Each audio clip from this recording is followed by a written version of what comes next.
fam, I'm sure by now you all have seen or heard about the heart-wrenching Vaal accident that claimed the lives of 14 kids. And before we get into this video, I would just like to convey my condolences to their families. There are no words deep enough to fathom the pain the families are going through right now. To lose a child is like losing a part of you, and my heart breaks literally for every parent, sibling, and friends affected by this tragedy.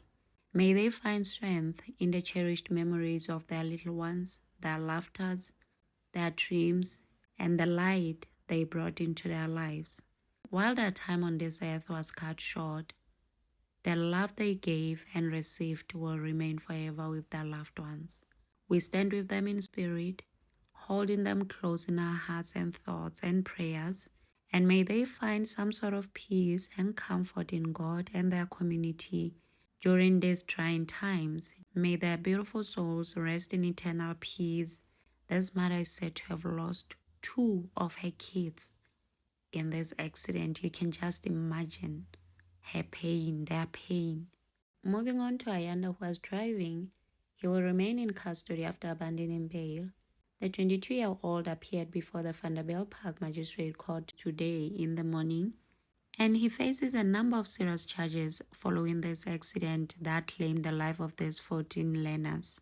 He was arrested shortly after being discharged from the hospital where he was being treated for the injuries that he sustained during the collision.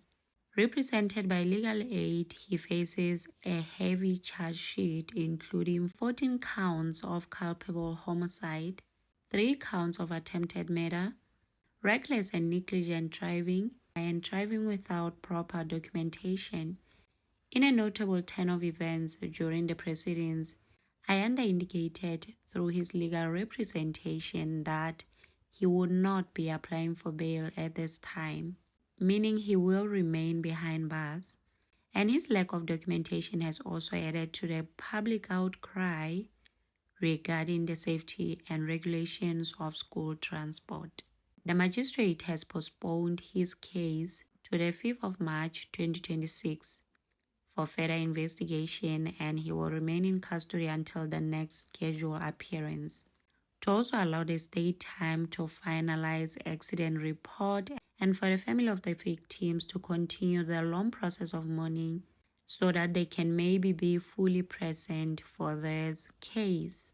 Anyway, let's continue to pray for all parties involved, and let's take this to the comment section. Also remember to subscribe, like, share. Until next time, bye and thank you for watching.